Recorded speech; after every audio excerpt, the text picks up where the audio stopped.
Fala, tranquilo? Beleza? Vamos discutir aqui mais uma questão do canal, a questão de número 78 da prova azul do Enem PPL 2018, que fala um pouquinho ali sobre legislação trabalhista, sobre greve e sobre os elementos. Então, vem comigo e vamos ver como é que isso apareceu nessa prova que a gente vai resolver aqui no canal.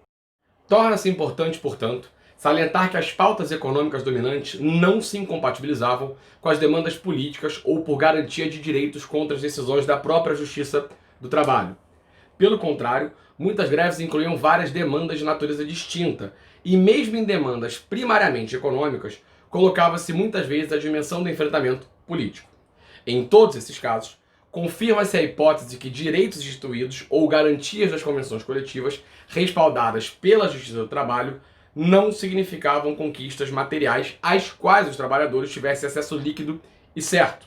Era preciso, muitas vezes, recorrer às greves para garantir direitos conquistados. Beleza? Ok, e aí o que o Enem quer que você responda? Olha só, ele vai dizer o seguinte pra gente, ó.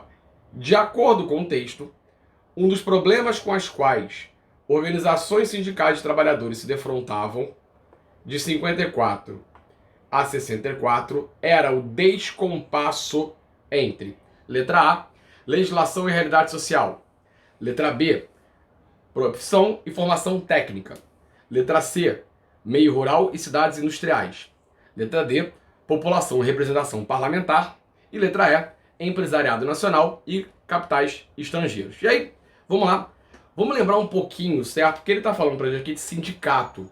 Então, antes de começar a discutir a questão, vamos lembrar que você tem ali algumas lógicas temporais no que diz respeito ao movimento operário brasileiro, certo? Lembra do seguinte, lá na Primeira República, que é quando esse movimento operário ele vem com força, certo? Ele começa a surgir. Lembra que ele se divide basicamente em dois grandes momentos.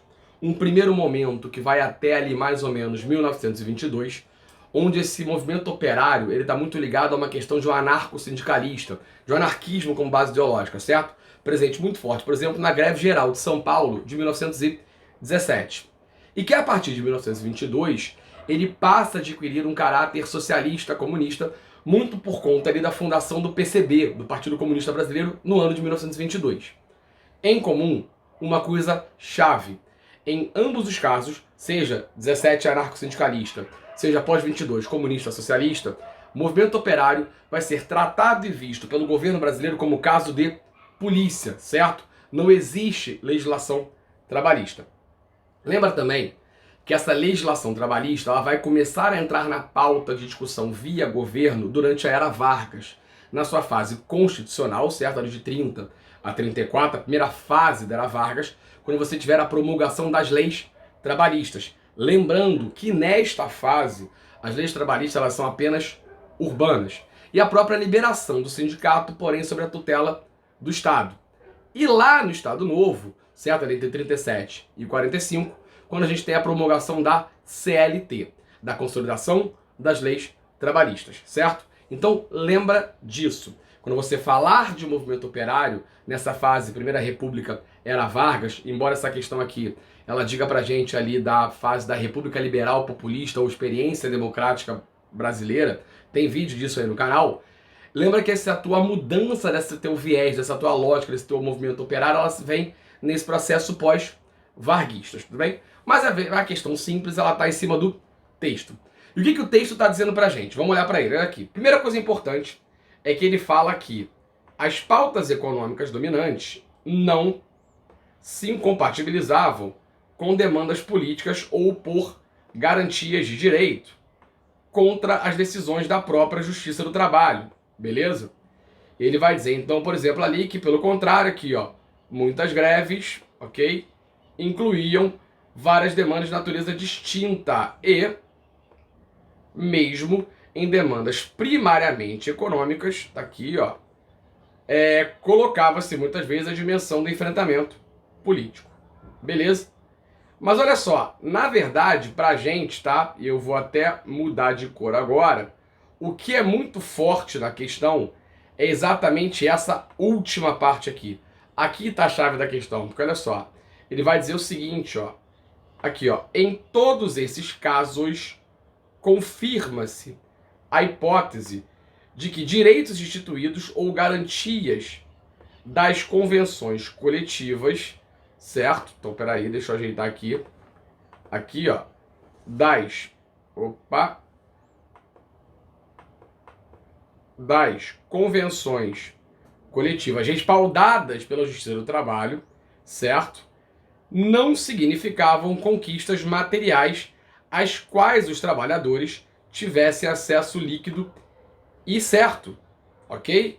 Então, assim, era preciso muitas vezes recorrer às greves para garantir direitos conquistados. E aí, olha só, matamos a questão. O final do texto é o que resolve pra gente, porque ele fala pra gente ali, olha só, existe um direito, tá ali, ó. Existem convenções coletivas respaldadas pela Justiça do Trabalho. Mas isso não significa, no entanto, conquistas materiais reais. O que levava muitas vezes, então, os trabalhadores a poderem fazer o quê? Recorrer à greve. Então, se a questão está pedindo para você aí, qual é o descompasso entre a questão da organização sindical, certo? Dos trabalhadores, e qual é esse descompasso? Qual é o descompasso possível aqui? Só pode ser para a gente a letra A, ou seja, legislação e realidade social. Porque o texto está falando para a gente. Existe uma legislação, está muito clara ali para a gente quando ele fala da Justiça do Trabalho, quando ele fala ali a ideia de que, mesmo com direitos constituídos por convenções coletivas respaldadas pela Justiça do Trabalho, você não tinha basicamente as demandas sociais atendidas naquele momento, certo? Fazendo então que você muitas vezes tivesse que recorrer à greve. Então a única opção que responde isso pra gente é a legislação existente. Ela está em descompasso com a realidade social. Essa legislação existente não responde muitas vezes às demandas sociais desses trabalhadores. A B fala de profissão e formação técnica, o texto não está falando disso. A C de meio rural e cidade industrial, você não tem essa diferenciação nesse momento a partir do texto. População e representação parlamentar também não aparece, e muito menos empresariado nacional e capitais estrangeiros. Eu não estou discutindo ali a diferença do que você tem entre o nacional e o estrangeiro. Eu estou discutindo essa ideia da legislação trabalhista, da Justiça do Trabalho, não atender claramente às demandas sociais. Beleza? Questão tranquila, bastava a gente interpretar ela com mais calma, lembrando que é o Enem, que o texto está aí e ele vai te ajudar sempre. Inclusive, essa questão era a partir do texto, ok? Um beijo e até o próximo vídeo aqui do canal.